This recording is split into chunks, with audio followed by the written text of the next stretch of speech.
All right, and welcome back in. I am Turkey Salad Boy, and this is Play and Miss, a Yorkshire cricket captain 2018 story. Developed by Childish Things and powered by a love of the game, which I share. Cricket Captain 2018 is, well, it's exactly what it sounds like. It's a cricket management sim for people who enjoy spreadsheets, quiet disappointment, and occasionally celebrating a cover drive like it's the winning runs in a limited overs final.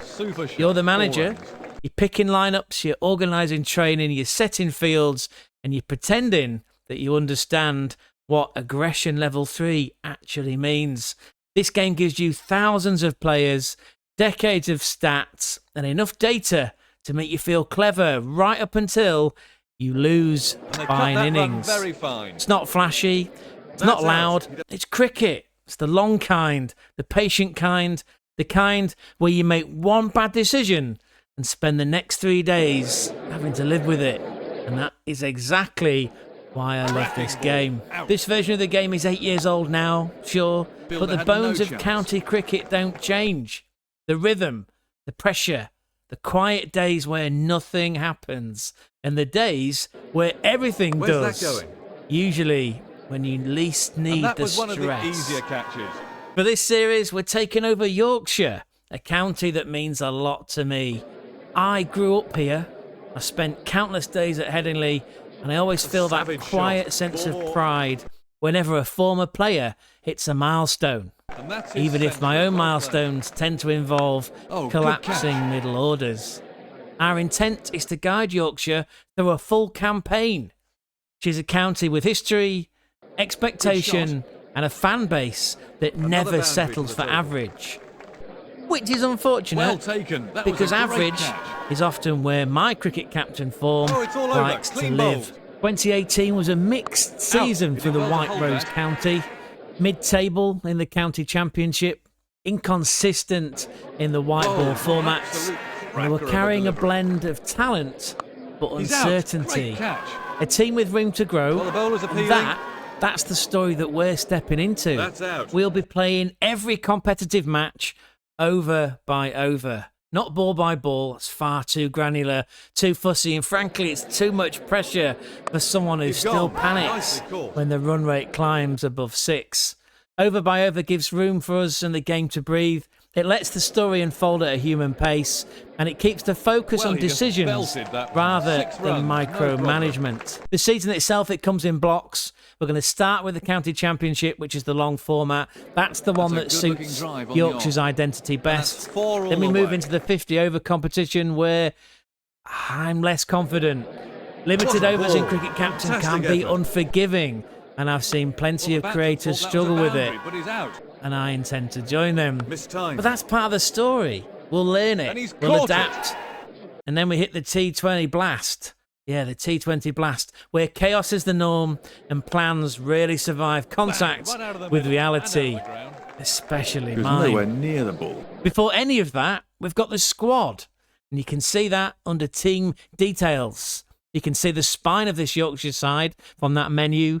The batters who will carry us through on long days. The bowlers who will define our home conditions. The all-rounders who give us flexibility. And the younger players who might grow into something more, or might just become regulars in the physio room. There's work to do off the field as well. Coach and physio quietly shape form, fitness and development. The slow, steady stuff that decides whether a player grows, stalls, or spends half the season wrapped in ice. It's not a football manager rebuild. No one's been sold to Turkey for 3.5 million, but players do change. Some improve, some drift, and over the course of a season, those little nudges, well, they add up, and they start to define the character of the team. Preparing the wicket is another subtle part of the story. Our groundsman lets us tailor Headingley to our strengths, whether that's a bit more grass for the seamers or something flatter like a car park when we need runs. Home conditions can make or break a season, and occasionally My sanity. Waiting for the decision, but he's got to go. Before we get into the actual cricket, there's a whole section on contracts. Technically, we don't have to settle for the squad we've inherited. At the start of every season, you can horse trade domestic players, you can bring in an overseas pro, let a few people really go graceful and promote stroke. whoever's showing promise in the academy nets. It's also where you balance the books, deciding how much to put into coaching, physio, or the youth setup. Go big on youth, and you might uncover the next Harry Brook. Pump money into physio, and you keep Stephen Patterson running in for another year. It's all part of shaping the club. And he's given out. On paper, at least. It drags on for a couple of rounds. It's useful if you're the kind of football manager player who enjoys negotiation, but it's a lot of admin for episode 1. And let's be honest, you didn't come here to watch me haggle over imaginary contracts. So we'll hold it back like our last DRS call, and we'll revisit it in a later video. Poor shot. You want to see me scream at umpires, really, don't you? Up goes the finger, out goes the batsman. From the home screen, you get to see the latest scores from around the grounds. You see who's winning, who's collapsing, and who's already ruining someone's net run rate.